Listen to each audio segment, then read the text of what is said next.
Captain's logs. Han Solo. I'm captain of the Millennium Falcon. This is Captain Jean-Luc Picard of the Federation starship Enterprise.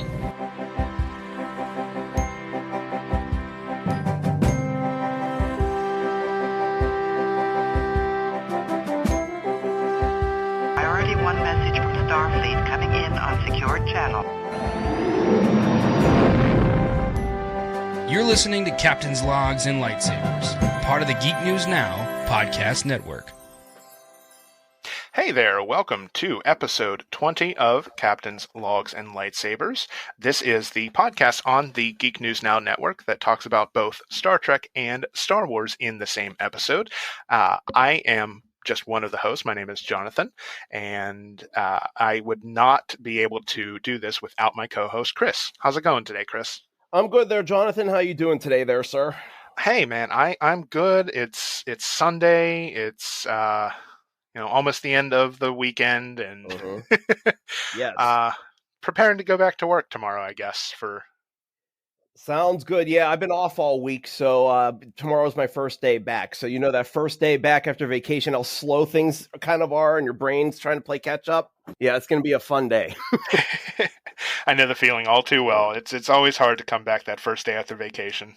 Oh, But yes. You find yourself getting into the rhythm, I think, pretty quickly. At least I Absolutely. do. Yeah, it's Just- kind of like riding a bike again. Yeah, pretty much. All right, so let's go right into our kickoff segment, which is always, how did you geek this week? It's an opportunity for Chris and I to just kind of talk about things outside of Star Trek and Star Wars, and just give you a little bit more of a glimpse into our daily nerdy lives. So I'll kick this off. Yesterday, my wife and I went to see the new Black Panther Wakanda Forever film, and I have some thoughts. I mean, for the most part, the film was enjoyable. It was good, not great, but at the same time, it's hard to live up to the original, to the first Black Panther, because that was such a good film, and it was anchored by some of the most incredible performances, and not to mention, Chadwick Boseman, of course, was a big part of everything, and you definitely feel as though, without him on screen, without him in this movie, you definitely feel it. You definitely can know that the tone is a lot different. But I will say that every moment in the film that talked about Chadwick and T'Challa as Black Panther, because at this point they're essentially one and the same. Everyone just associates Chadwick Boseman and T'Challa together. Like, that was his role of a lifetime, I think. And the fact that he's not in it is just, it's felt throughout the entire movie, but the moments where they pay tribute to his character are incredible. And I typically, at the end of a Marvel movie, you have those stingers, and typically it's setting up the next movie, what's coming next. And it might not even be related to the characters, but the mid-credits scene in Black Panther Wakanda Forever was absolute perfection. It really made the whole movie worthwhile. So, yeah, I thought it was good. I didn't think it was great, but it was going to be impossible to live up to the original, I think. So, Sure. Chris, how did you geek this week? In the last week, I went to, as many people know, I believe I said this before, I'm part of a club called Starfleet International, and it's a kind of like almost like a fraternity of Star Trek fans, basically, and they have chapters all the way throughout the world in different regions. And I'm part of the Pittsburgh ship, the USS Stella Parada, and we're in Region 7. And we decided we were going to go last Saturday to Dave & Buster's and just have like a video game kind of night with everybody. So the crew members of us who all went, we had a nice dinner, and then we played the Star Trek game there. Basically what you do is you shoot these little coins or tokens into on this like moving platform. And if you shoot them just right, it moves some of the tokens forward. so that the prizes start moving a little bit forward. And the prizes are these Star Trek cards with all 7 original series actors on them. There's also an 8th one that they very rarely shoot out into the game for you to win, but it's with tribbles. And after you get each card, they're worth, I think, 100 tokens or something at their token store, ticket store. So I got a whole bunch of those cards. Of course, I didn't get the tribble one, but at least I got at least one of everybody. And I'm not using them. I'm keeping those as collector's items. Mm-hmm. You never know what those will be worth someday. So that was a lot of fun, and it was fun getting to interact with my shipmates and have a really good time. So that was the big geek of the week. And then usually the week of my birthday, I take off from work, which is why I was off this week. Yesterday was my actual birthday. So what I usually do, it's kind of weird, but there was a tradition that dated back to my high school marching band days where you know how you were in marching band. So, you know, every Friday you were not stuck, but you were obligated to be at all these football games. So you had no Friday nights to yourself after school. You know, so my twin brother Matt and I used to have this tradition that we called Fun Friday to kind of like enjoy the very first free Friday from marching band. And it always fell on our birthday week. So that Friday we would always come home from school. Then we'd go out with my parents. We would go to Haas's. I don't know if anybody knows what Haas's is, but it's a restaurant chain, a really great salad bar. And then we would go and spend our birthday money and buy like different Star Trek things or whatever.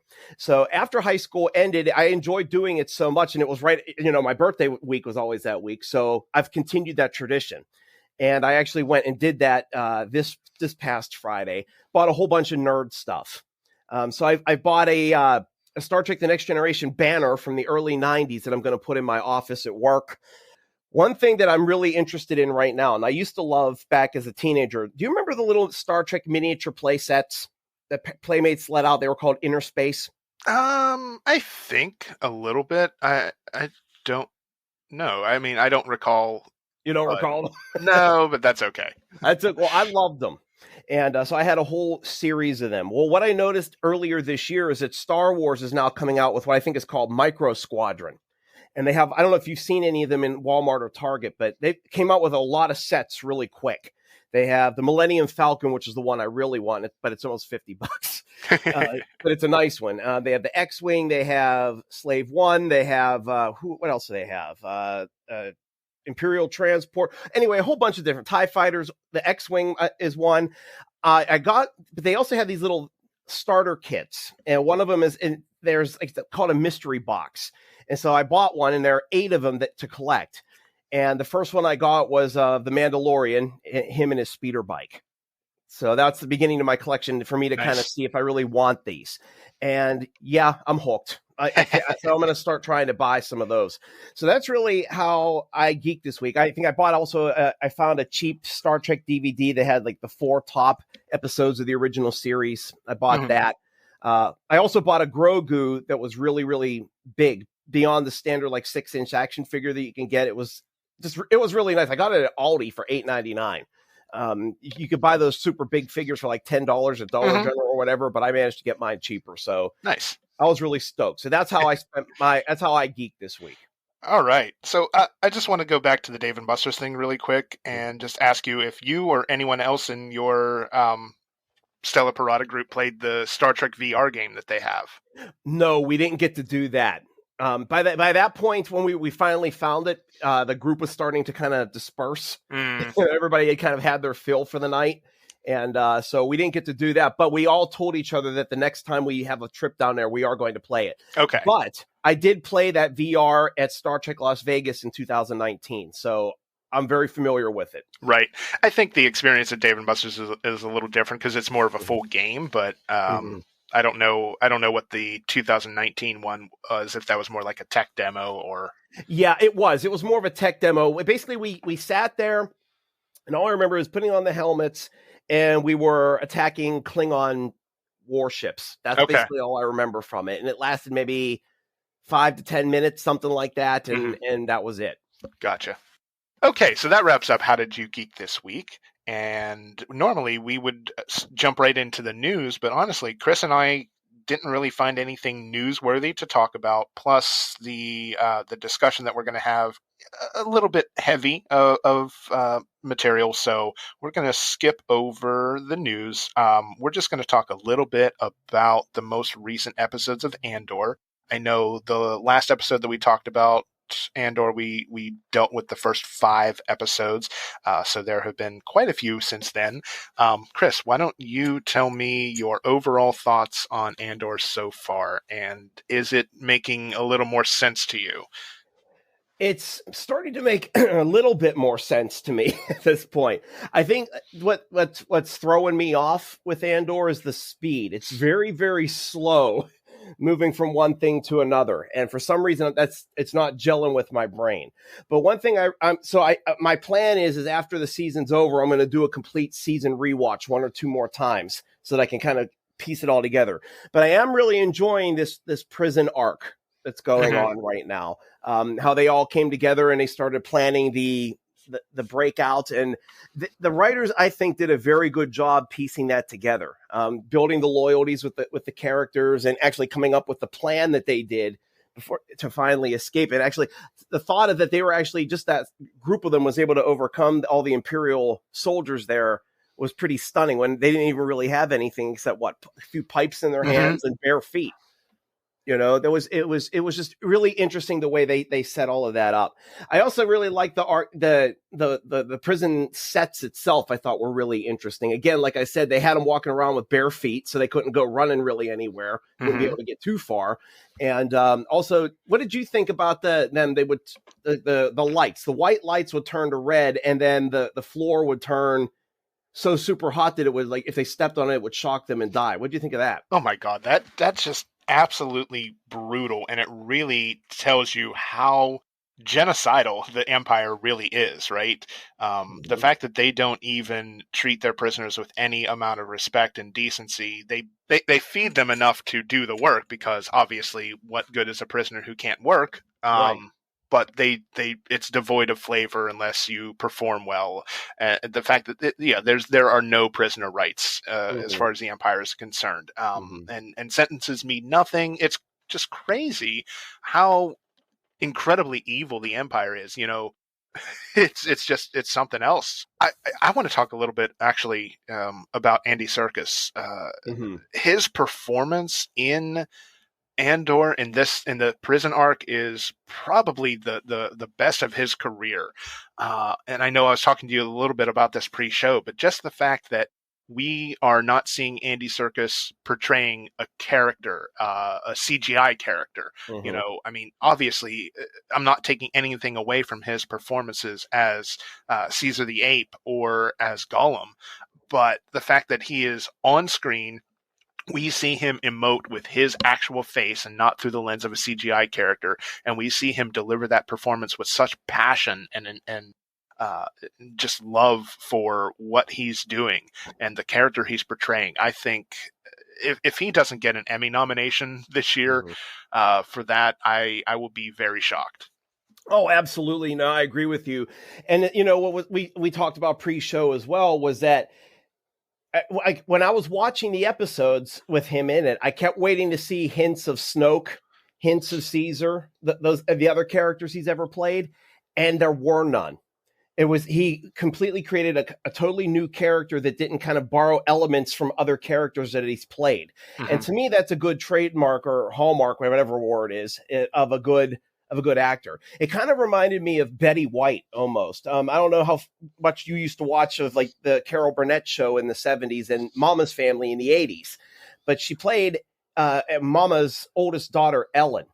And Ellen was very snobby and selfish and rude and arrogant. But then you watch her as Rose, which was the next role she played after Ellen. No trace of Ellen in that portrayal at all.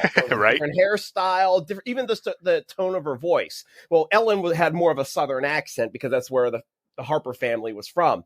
But, you know, and Rose was from Minnesota. So no accent. But I mean, it was like watching a totally different actress playing the two roles. And, you know, and that's kind of what Andy Serkis reminded me of in these portrayals. I agree with you. He needs to earn an Emmy for this one. What was really interesting was at the end when they were about to jump into the water, for the first time, you actually kind of saw fear on his character's face. Right. You know, he's like, I can't swim, you know, and then they ended up ending the episode with everybody going over the wall into the water. So I'm very curious to see what happens in the next episode, how that's going to be, you know, taken care of. Does Andor, does he, you know, help him?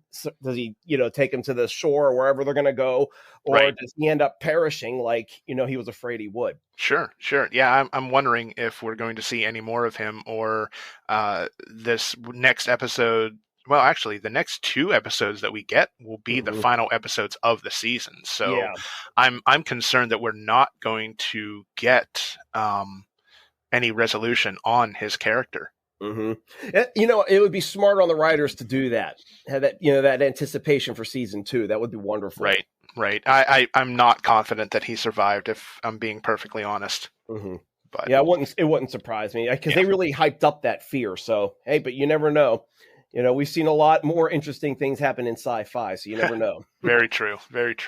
All right. Well, that kind of wraps up our discussion of Andor for this. I wanted to keep it a little bit short because I think that the topic of discussion this week that Chris and I came up with, like I said earlier, is going to be heavy. It's serious, and I want to devote enough time to it and not really have all the ancillary stuff that we typically do that could potentially distract from the message of the episode. So we're going to jump right into our featured discussion. And this is our first episode for the month of November. This is a topic that Chris and I are both pretty serious and passionate about. Regular listeners of the show, of course, you know that Chris is a licensed therapist, trained social worker who has his own private practice for therapy. But what you may not know is that I recently went back into the behavioral health field after nearly 10 years away. I have my degree in psychology, and then I have a master's degree in legal studies. So I'm using that in my current job. I work for a provider of behavioral health services in the county where I live, being that Veterans Day falls in November. Chris and I wanted to talk about a condition that, I mean, not only does it affect millions of veterans of combat, but it affects the everyday person as well. But I think with the lens always gets placed on the military community, and that is PTSD, or post-traumatic stress disorder. And like I said, anyone who's been exposed to significant trauma can lead to PTSD. But it does especially run unchecked in veterans and soldiers because, you know, the level of aftercare that these folks receive once they've completed their military service careers is a little lacking, a little less than is desirable. You know, in the United States alone, one veteran loses their life to suicide every 22 minutes, and that is just not acceptable. Yeah, unbelievable. So I'm hoping that this little episode where we talk about PTSD through the lens of Star Wars and Star Trek will help someone recognize their own symptoms, or recognize the symptoms in someone that they love, and seek the help that they so desperately need for this dangerous condition. So Chris and I thought that, you know, we would each talk about a couple characters in Star Wars and Star Trek who we believe are experiencing PTSD. So the first thing I want to do is help you and help, as our audience, help you define what PTSD and what some of the symptoms are that can occur. So Chris, why don't you take us a little bit towards what is PTSD and what are some of the symptoms? Absolutely. So PTSD is an anxiety disorder that can develop when a person witnesses or is exposed to traumatic events. PTSD can also occur in someone who has had traumatic events be enacted upon them as well. So PTSD is often associated with soldiers in active war zones, but honestly, really, in truth, post-traumatic stress disorder can affect anyone who's been exposed to trauma of any kind. So PTSD is not a condition where the symptoms occur immediately following the triggering event. They often take weeks or even months to develop in somebody, and sometimes even years. It just depends on how the trauma is processed and compartmentalized. So here are some symptoms of PTSD. I'm going to go through the first 5, and then Jonathan's going to go through the rest with everybody.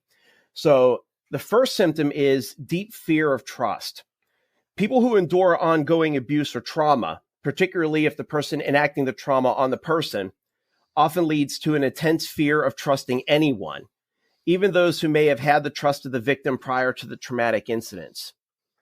A second symptom of PTSD is called terminal aloneness. So this is where a person experiences a feeling of painful aloneness that affects the victim of trauma, where they were or are unable to feel connection and trust with people. The best way to describe terminal aloneness is imagining the victim is surrounded by people, but it's like there's a glass wall separating them from each other at all times. I actually experienced a lot of this with the kids that I worked with in residential and in inpatient psych, who a lot of them have been sexually abused. I've seen a lot of that. Number 3, same thing, emotional flashbacks. Okay, so there are 3 different types of flashbacks. Most people think it's just like a visual in their minds, but it's actually a lot more layered than that. So the first one is visual flashbacks, where your mind is triggered to relive the trauma. Then you have the somatic flashbacks. That's where a survivor feels sensations, pain, or discomfort in areas of the body affected by the trauma. A lot of times people don't realize this as well, but when people experience different emotions, depression, anxiety, and they're extremely intense, they manifest as physical symptoms, headaches, stomach aches, hand tremors, heart palpitations, increase in breathing. So it's amazing how the emotional and the physical part are connected. And then you have the emotional flashbacks. The survivor has an intense wave of emotional response wash over them, but can't understand why the sudden rush of emotion overwhelms them. These emotions are a form of flashback to the trauma. A fourth symptom is hypervigilance. The need to scan a room before entering, looking for threats, or liking to have their backs up against the wall. That is very common in PTSD. And then a fifth one is loss of faith. It can be about people, religion, the world being good, or actually a loss of faith in yourself. So those first 5 are pretty intense. Jonathan, what are some of the other symptoms? So before I jump into the next, several symptoms, of course, this is not a be-all, end-all, all-encompassing list of symptoms. Everyone experiences PTSD and works through trauma differently. So if you don't necessarily notice these symptoms, do a little bit of research into the condition yourself, and if you have any thoughts that someone you love or yourself might be experiencing any of these symptoms, do what it takes to get yourself help. One of the major symptoms, and I think, Chris, you kind of touched on this a little bit with survivors of abuse, especially at childhood, is a profoundly hurt inner child.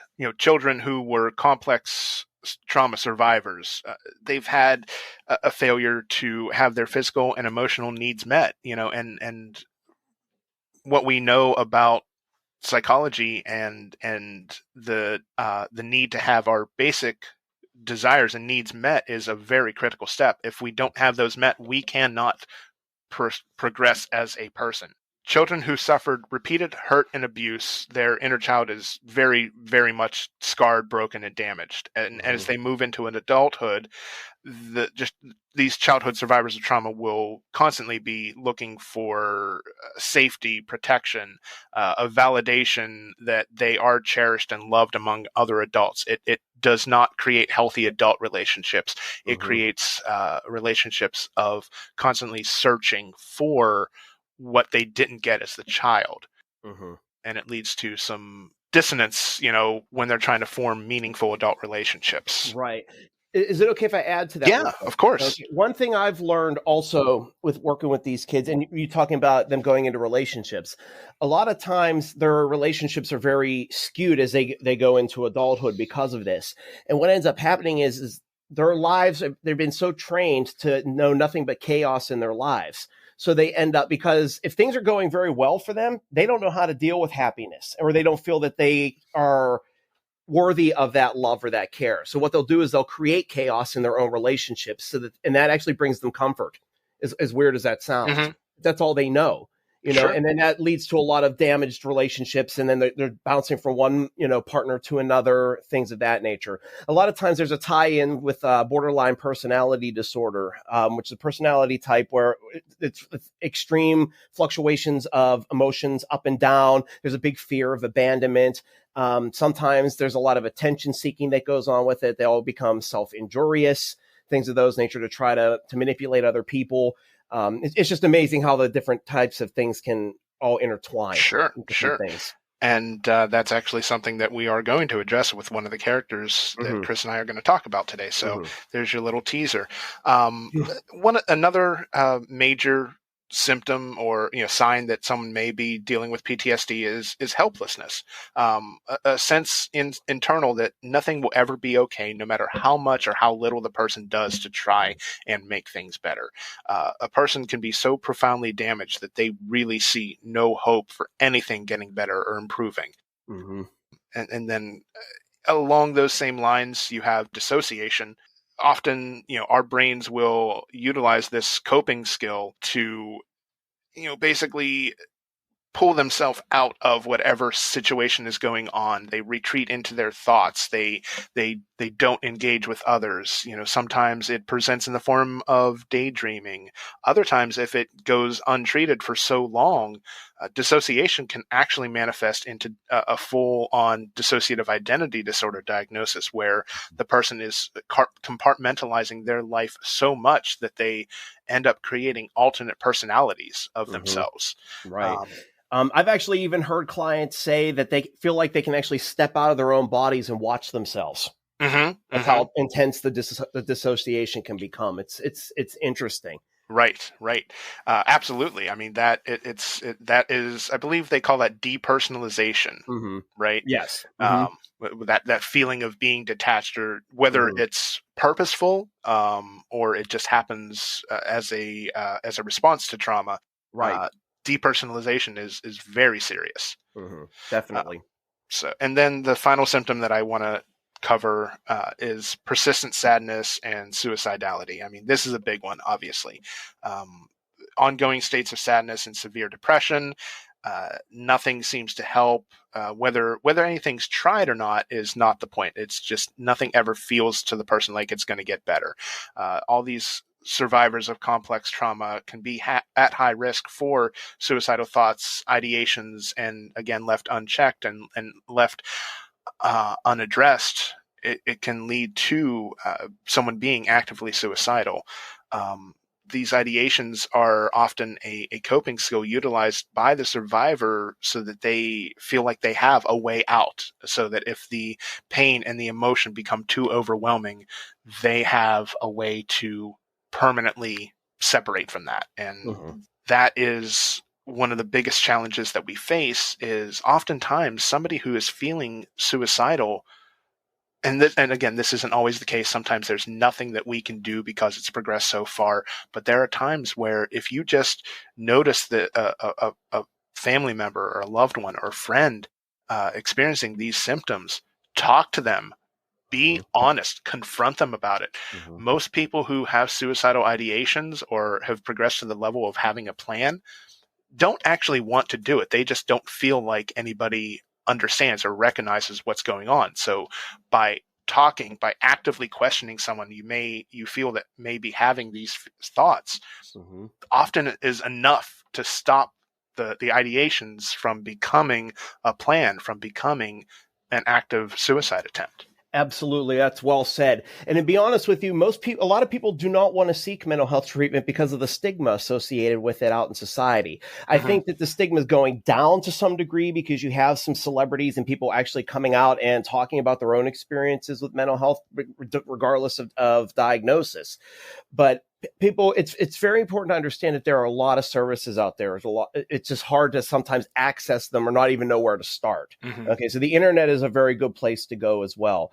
But also going back to the stigma piece, a lot of times, one thing I've learned, I've been doing a lot of grief therapy lately with widowers, and one recently said to me that he doesn't want to go on crazy meds. And there goes back to the stigma, but these medications are very helpful in being able to help kind of regulate the chemical flow in the brain, or to get the neurons firing properly again, which happens with a lot of these illnesses. Also, with a person with a traumatized brain, research has shown that the brain actually shrinks. So the ability to problem solve and have emotional regulation actually significantly decreases.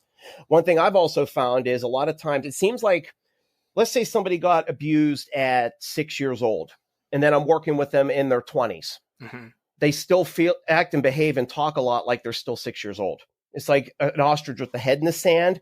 They physically matured, but mentally they're still stuck at that moment. Mm-hmm. And so the therapy can help people to actually kind of break through and process those moments so that mentally and physically you can kind of catch up at this point.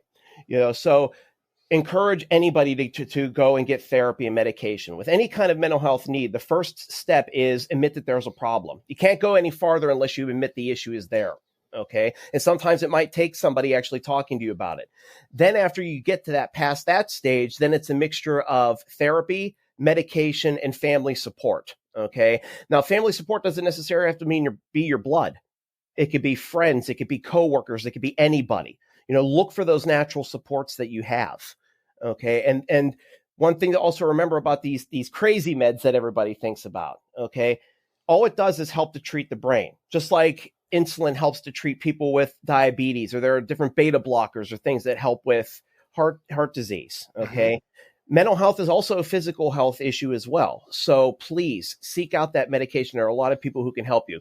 You can always start with your PCP if you're not ready to go see a psychiatrist. If your PCP, who's typically a generalist practitioner, does not feel comfortable with prescribing psych meds, the PCP can help you find a psychiatrist that works with your insurance, or, does a reduced fee for service with cost.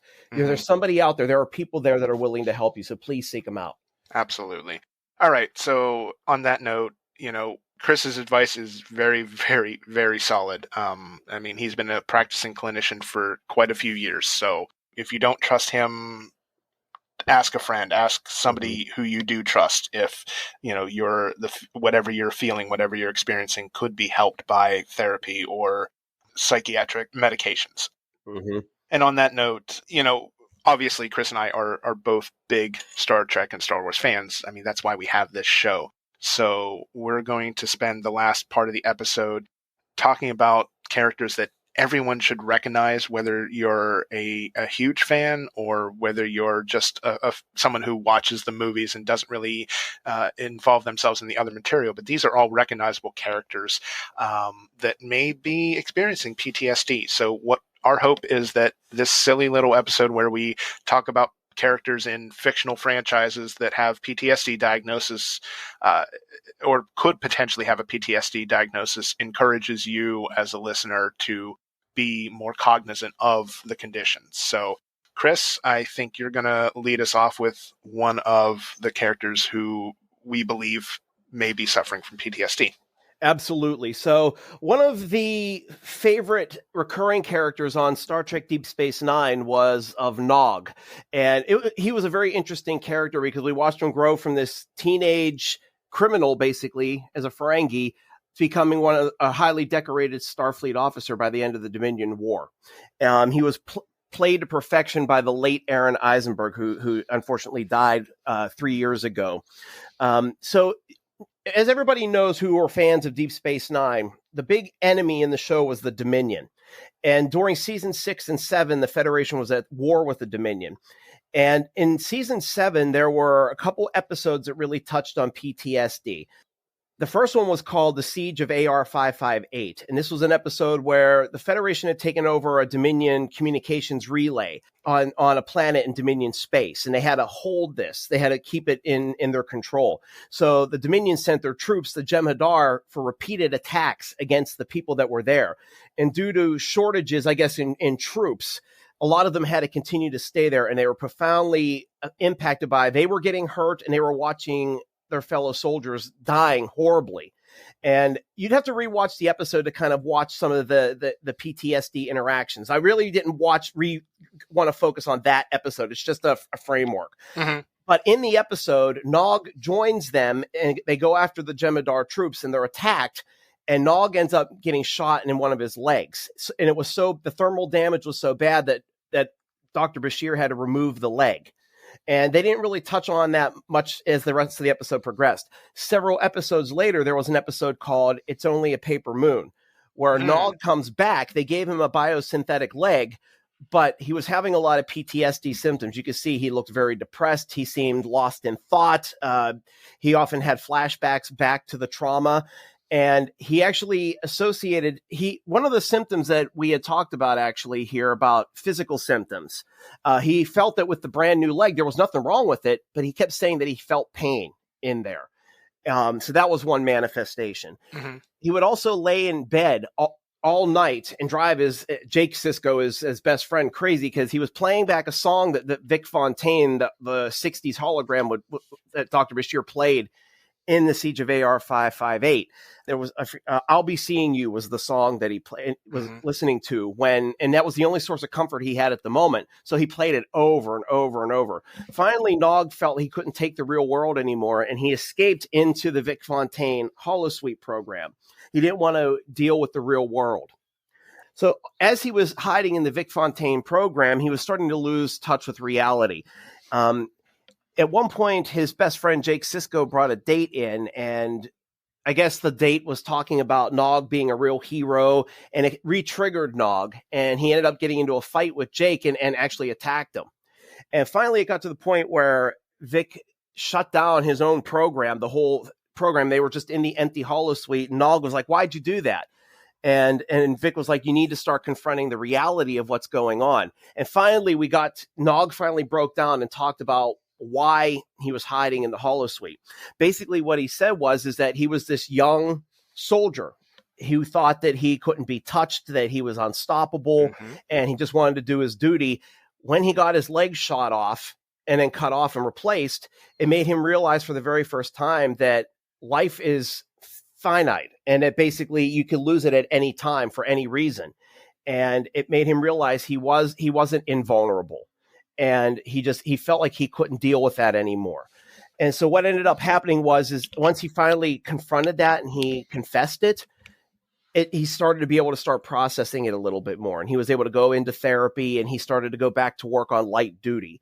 The reason why I picked this episode, in addition to all these different themes of PTSD, it touched upon somebody that I knew very well, an internet friend. I've made a lot of Trekkie friends from around the country and around the world on Facebook and Twitter. And one of them that I had friended actually had started posting a suicide wish one day.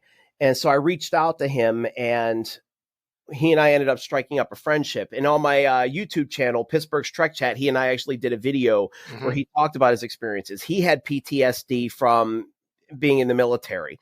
And it affected his ability to function. He couldn't work. He was, living a pretty sheltered life. So we were friends for about a year and a half. And then all of a sudden he just stopped communicating, not just with me, but with everybody. And a couple months later, I did some research and I found out he took his own life. And so it does, no matter how you help somebody, no matter what support you give, unfortunately, sometimes those things take over. And that's why it's important to go and get the hardcore detailed therapy that can be done to help you get through these things. Yeah. That was one of the roughest moments that I've ever dealt with in my life, losing a friend to suicide. And, there was, on my end, there was a little bit of anger, which is a normal part of the 5 stages of grief. Because I felt like he cheated me and he cheated everybody else from getting to say goodbye. And I felt guilty about that because I thought, here he is, he died, he lost his life, and I'm worried about my emotions, but that's what happens a lot of times in these situations is people feel that kind of emotion because of that, but it's been replaced with the feeling of I made a really good friend. And the 2 years that we spent together, talking, he was from Arkansas, I'm here in PA, were some great times. And I'm actually really good friends with his twin sister now. We communicate back and forth. So that was a good thing that came from that. For sure. So that's my little side story with Nog, but that's why I picked that. I mean, that's a fantastic example, Chris. So thank you for putting the time into the research and finding examples of how Nog was dealing with PTSD. That's fantastic work. Right. I mean, if you think about it too, I mean, the holosuite was his drug. A lot of people with PTSD often escape into drugs as a way to alter their reality to get through current reality. You know, whether it's weed or, you know, like whatever else is out there, you know, or alcohol, you know, so. Yeah, but at the same time, like all the research is pointing to cannabis as one of the best treatments for someone suffering from PTSD, because PTSD is a form of anxiety, and it's a very intense form of anxiety. Cannabis is prescribed to a lot of anxiety patients, so it's not surprising that it's doing wonders for those suffering from PTSD. Oh, absolutely! It's just the harder drugs. It's the opiates, and anything laced with fentanyl. That is where we're finding people overdosing and losing their lives, whether it's intentional or unintentional, of course. Yeah. I was always big with the whole thing about marijuana being a hardcore drug, but I can see it's definitely got a medicinal use. I've actually been writing recommendation letters for clients with anxiety to help seek that out. You have to actually go, I guess it depends on your state. You have to find there are only certain doctors that are licensed to prescribe it a marijuana card. Sure. Yeah. All right. It's kind of hard to really talk about the subject without really focusing on the real world treatments. So I'm kind of glad that we're exploring it this way. Yes. All right. So I think at this point, I'm going to bring up the first character that I feel is a very complex case of PTSD. I mean, there's a lot more going on underneath the surface than just PTSD, but we're going to explore that as we talk. So the first character that I chose is Anakin Skywalker / Darth Vader, because they are essentially one and the same person. And a lot of Anakin's trauma that led to PTSD happened at childhood. So obviously he's a complex case, but we're going to explore the potential causes of PTSD in Anakin and Darth Vader's life. The first one I wanted to talk about is the fact that he grew up as a slave. He grew up in slavery. The first 9 years of Anakin's life, he spent as the physical property of a bunch of different people. You know, he was owned by a member of the Hutt cartel, and then he was sold to Watto, who ran the junk shop on Tatooine in Mos Espa. And basically, you know, for Watto, that was free labor. You know, he was able to put Anakin to work and use his skills as a mechanic to Watto's advantage. You know, that history, Anakin probably didn't have it terribly with Watto. I mean, he was still a slave, of course, and I'm not trying to minimize that, but he at least was treated a little more respectfully by Watto, at least from what we see on screen. I guarantee he was not treated like that whenever he was owned by the Hutts. So he Anakin would have never had his proper development, emotionally, psychologically, because of all those years spent as a slave. And then, once he had left slavery and he was essentially rescued by the Jedi Order and Qui-Gon and Obi-Wan, 10 years later, he's thrust into a war as a soldier that he probably wanted nothing to do with. Anakin, obviously, we talk about veterans and soldiers who have been in active combat and often come back suffering the effects of PTSD. The first 5 years of Anakin's adulthood, were spent fighting a war that he didn't start, that he got caught up in. And the fact that he sees the sheer amount of death and destruction that he saw in these battlegrounds and these war zones, it had to be even more complicated by the fact that many of the soldiers that he saw die all have the same exact face because they were clones. I don't even know what that would do to somebody to see the same person dying over and over and over again. It's like, obviously there's a lot more going on, but it's easy to understand where, Anakin is clearly suffering from PTSD. And then, another, a trauma acted upon Anakin is the multiple times where he lost limbs. I mean, he lost all 4 of his limbs in essentially in a 2-year period. Well, no, like a 7-year period, because the Clone Wars were kicked off by the events of Attack of the Clones, and then came to a screeching halt by the end of the Revenge of the Sith. So obviously Anakin lost his arm in the fight with Count Dooku on Geonosis, and then in the climactic battle between Obi-Wan and Anakin, he loses the other 3 limbs. He loses his other hand and both of his legs at the ankles, or actually at the shins, it looks like. And then, of course, Anakin is just left there to burn on the shores of a lava river, so that obviously has created a lot of trauma and and something that we see in the ancillary material. We see that Anakin has flashbacks of these traumatic events that happened to him. And then unfortunately, it doesn't seem that Anakin would ever begin the path to recovery. He would just retreat into his neuroses over and over again, and of course that the suit certainly didn't help. So as far as some of Anakin and Vader's symptoms, he has that feeling of terminal aloneness. Perhaps this is one of the first symptoms that might come to mind as we talk about this, especially in Vader's case.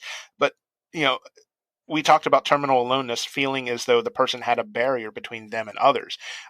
Vader literally has a barrier in the form of that mechanical suit that's necessary to keep him alive.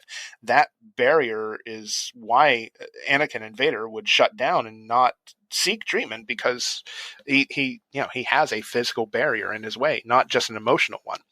And then, we talked briefly about the flashbacks. I mean, it's difficult to say with absolute certainty that Vader had flashbacks in the films or the TV shows, because they don't really address that. But the things like the ancillary material, the books, the comics, there's a very good Darth Vader arc that came out several years ago of comics, and it's fantastic. It deals with a lot of what he was feeling, that he kept inside, because you get that point of view of Vader in that series.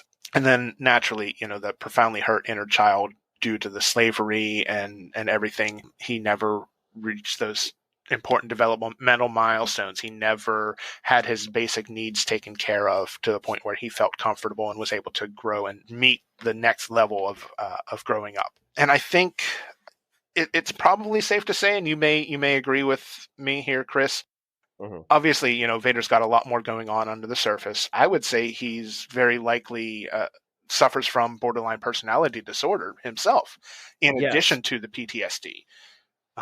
Just the all or nothing mentality that Anakin has.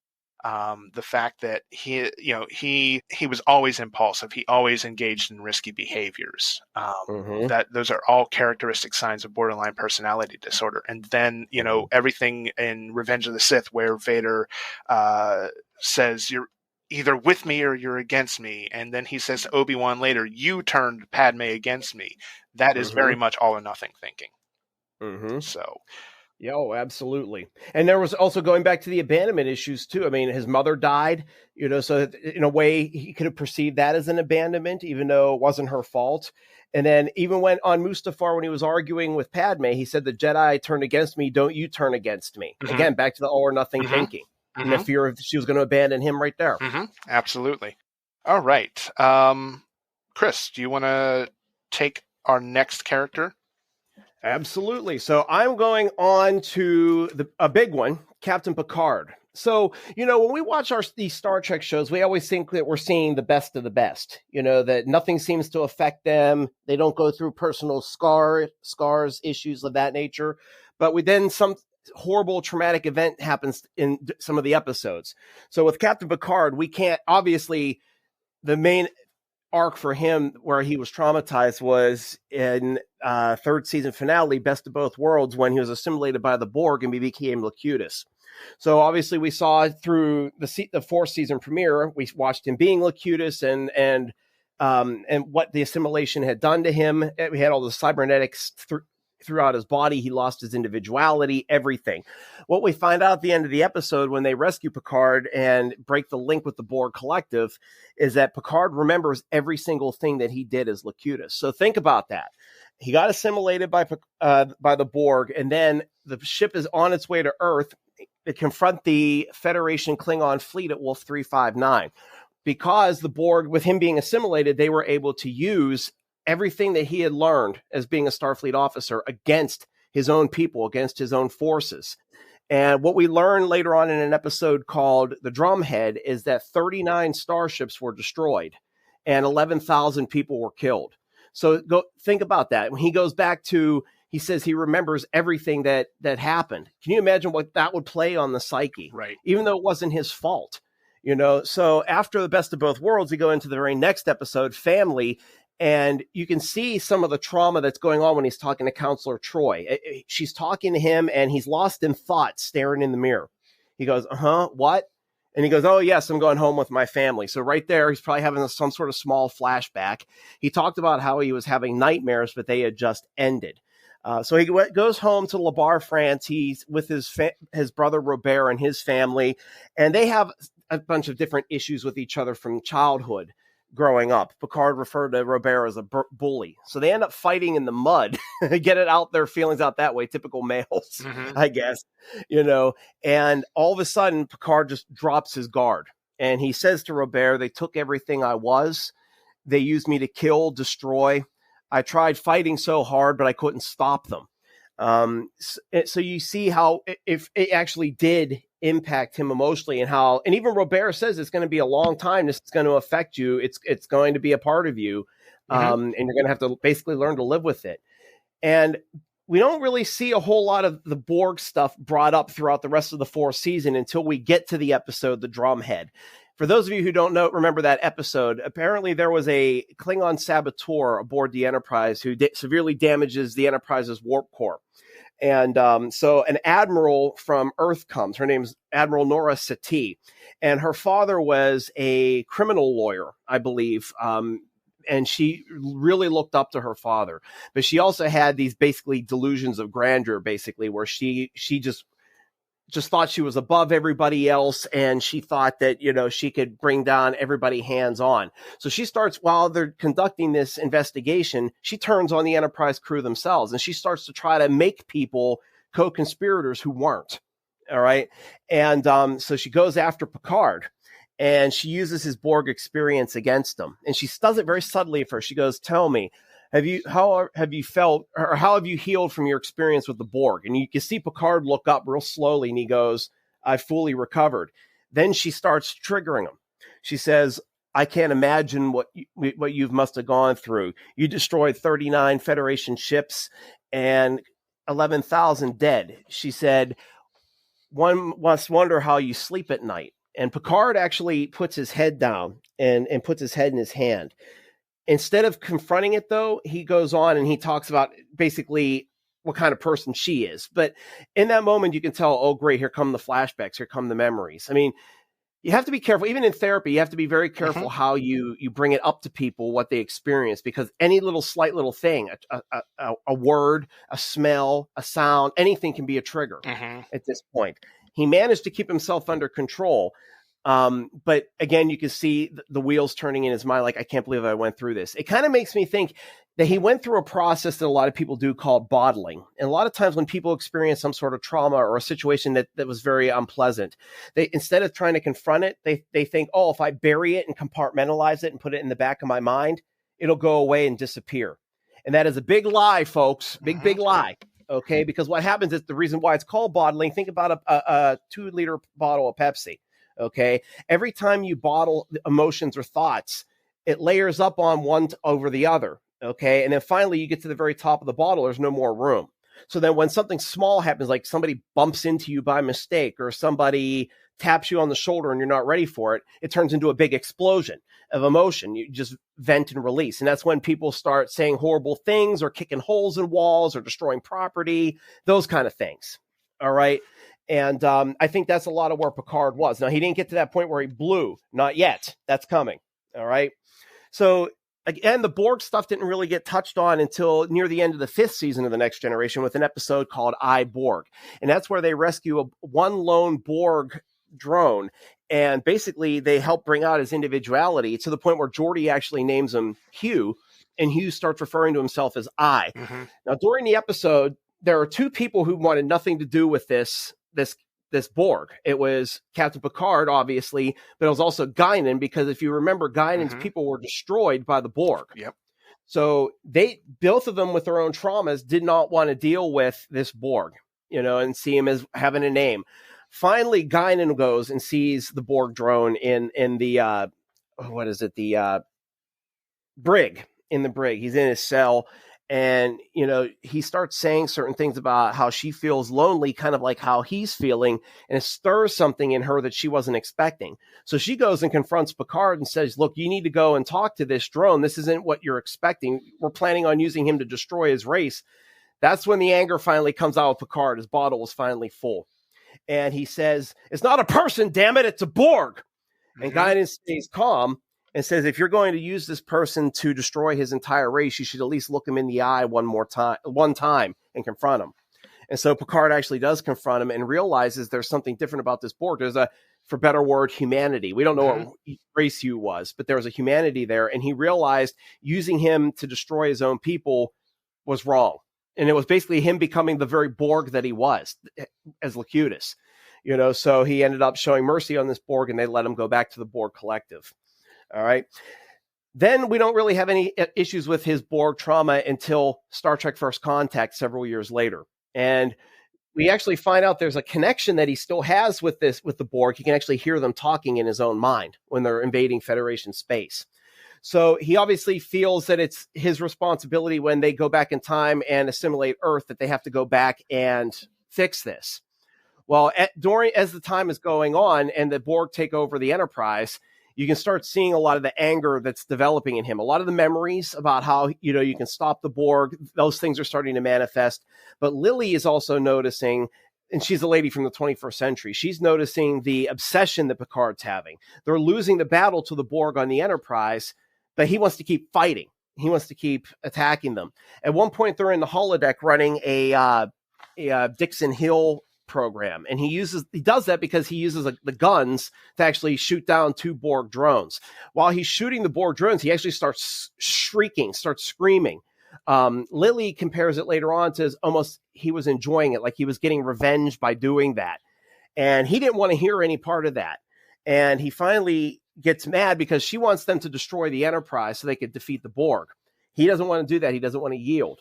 Finally, he gets so mad and he tells Lily no. And he ends up shattering a glass case that had those Enterprise models made out of gold in them. Again, another bottling moment. He was overfilled and he exploded. And he realized that you can see it in his face. He's like, oh my gosh, what in the hell did I just do here? And he finally has that little speech with Lily. They invade our space and we fall back. They assimilate entire worlds and we fall back. Not again. The line must be drawn here. This far, no farther. Then he says it. And I will make them pay for what they've done. And she finally says, you know what? Okay, go on with your obsession. You know what? See you around, Ahab. And then he quotes Moby Dick and finally realizes she's right. But then he also has that final moment where he's able to confront it, where he confronted the person responsible for all the trauma, which was really the Borg Queen, because she leads the collective. And he ends up defeating her, and he ends up actually feeling bad about it in the long run.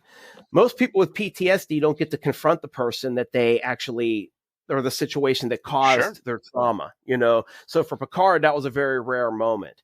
So one thing a lot of times I talk to people about, with whether it's any kind of PTSD or grief trauma or whatever, is sometimes you're not going to have the closure that you want. So you actually have to find a way to create the closure on your own. Right.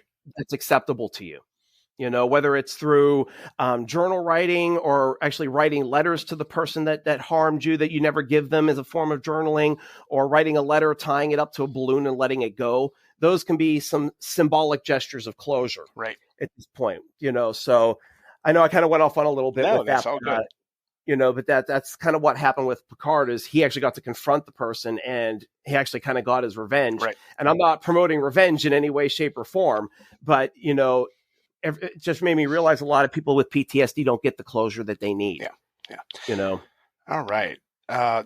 Chris, that was a fantastic exploration of Picard. I'm going to discuss my second character that I feel suffers from PTSD on the Star Wars side of things, and that is Obi-Wan Kenobi. I don't think we can talk about Darth Vader and Anakin without also talking about Obi-Wan Kenobi and how he has PTSD and how he dealt with it. By the time that the Clone Wars started, Obi-Wan was already an adult, and he had grown up in the Jedi Temple. All of his basic needs and everything was met.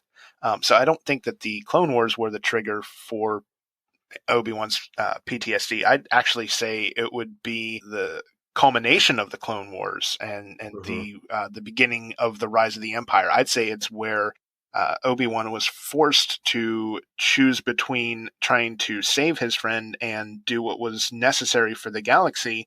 And that's why, they had their final battle on Mustafar. Obi-Wan essentially killed his brother, not only his brother, his protege and his best friend. And for all intent and purpose, Obi-Wan felt like he had resolved the situation, but he then didn't have a way to seek help for the choice that he had to make. When we got this Obi-Wan Kenobi series on Disney Plus earlier this year, I never expected that you could look at the entire series as a metaphor for his recovery from PTSD. When we first meet Obi-Wan in the show, he's laying low on Tatooine. He lives in a cave. The only people who know of his existence are Bail Organa and some Jawa merchant that basically steals Obi-Wan's stuff and then sells it back to him at a premium price. Yes. By the way, they made an action figure of him in the Black series. I saw it at Target. Of course they did.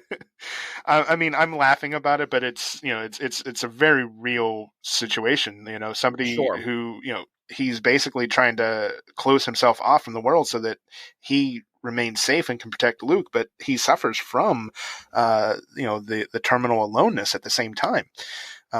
Obi-Wan basically has his Eopie that he rides daily to and from work, but the Eopie is his emotional support animal, really. When you look at it, Obi-Wan effectively has cut himself off from the Force. That's actually a metaphor for dissociation, I think. He avoids contact with people whenever possible, which is a symptom of hypervigilance. He's constantly scanning for fear that he'll be seen and captured or killed, and he won't be able to fulfill his personal mission of protecting Luke if he isn't this hypervigilant. And then, of course, the cave isn't exactly a good place for him to live, because now, and nightly he essentially is reliving the trauma because he suffers from nightmares and flashbacks. So he's getting all of those emotional and somatic flashbacks that we talked about as one of the symptoms. I think, what started Obi-Wan's road to recovery is the fact that he was exposed to an element of his past life.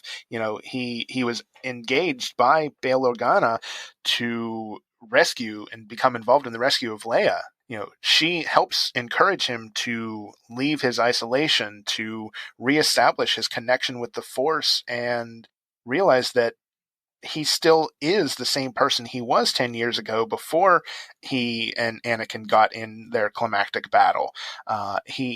While he dissociated from the Force, he still had it. He just had to recover it. And I think that everything with Leia got him to that point where he was able to reestablish his connection and begin his road to recovery. The PTSD will always have occurred, right? It's not like it's something that goes away with treatment. No. But he's on the road to recovery. He is able to thrive with his diagnosis and live with it rather than bury it and be crippled by it. Absolutely. I think that brings up a very important point, Jonathan, that I think a lot of people think that mental illness is curable. and then you just take a magic pill and all the symptoms go away. And that's absolutely not what happens. Okay. The medications are to help manage symptoms, but mental illness there's no cure for any mental health. You just have to learn how to integrate it into your life, which is where the therapy part comes in. Okay.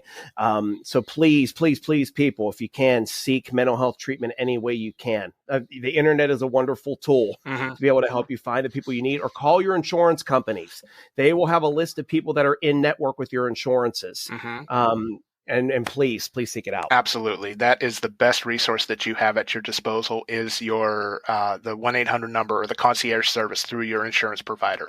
They will help you identify the clinics that you just don't know about, the therapists that you don't know about, because so many therapists run private practices, so they don't have advertising. You're not going to see giant signs outside of their office. You're not going to see gigantic billboards while you're driving down the highway for therapy. Those are going to be the big practices, and those unfortunately are the ones that are full because everybody knows about them. So you have to engage your insurance company, and oftentimes some of the insurance sites, if you do your research online, you can actually filter down by what you're specifically looking for, whether it's PTSD or trauma, whether it's depression, anxiety, or whether it's even grief and loss. There are counselors who specialize in everything.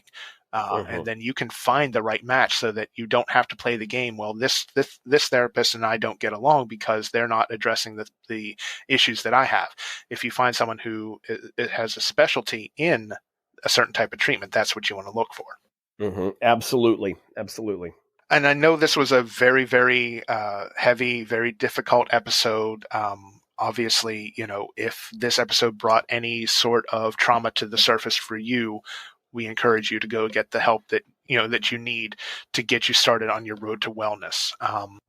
And if you want to do some good for the community, there, as far as talking to somebody who may be at risk for suicide, there's a very good method called the QPR method, and it's the question, persuade, refer. You're actively questioning the person's suicidality. You're persuading them that, hey, there is a way out for you, and it's not what you're thinking, and then referring them to get the treatment that they so desperately need. That's QPR. I mean, there's an entire institute built around this method of confronting somebody who might be suicidal. So look into the QPR method, look into the QPR Institute. And if you want to do something to benefit the 22 soldiers a day who take their own lives because they don't see another way out, I highly recommend Mission 22. It's a veterans outreach organization where they, unlike some charities, and I don't want to put anybody out on blast, but there are some veterans charities out there that do a lot. They use their funds for administrative purposes and paying CEOs ridiculous amounts of money. But Mission 22 actually, in 2020, 88% of all the money that they received as donations went into veterans programs. So, and the remaining 12% was just administrative. I mean, you have clerks to pay, you have the CEO, you have the organization leadership, but the fact that 88% of the money they receive goes directly back to veterans outreach program is why I think Mission 22 is one of the best use of your donation towards veteran outreach and suicide prevention. That's wonderful. That's wonderful. Also, there's a resource online, the National Alliance on Mental Illness. It's a website, www.nami.org. It's got a lot of different resources on how you can help people on their mental health journeys or on your own mental health journey. It also has breakdowns on different mental health diagnoses, to kind of help you get a basic idea of what somebody might be going through or what you might be going through. It's a wonderful resource. Please use it. Absolutely. And then, of course, in the U.S., we recently had the nationwide suicide hotline at 988 that you can dial from any phone anywhere in the U.S. If you're listening outside of the U.S., I'm sure your nation that you call home has some sort of resource for you as well. But if you're in the U.S., call 988. Even if you're not actively thinking of suicide, it's still a nationwide crisis hotline that you can reach out to for help. Absolutely. Okay. And on that note, I think we're going to end episode 20 of Captain's Logs and Lightsabers. Make sure you check the show notes for any way to reach out to us.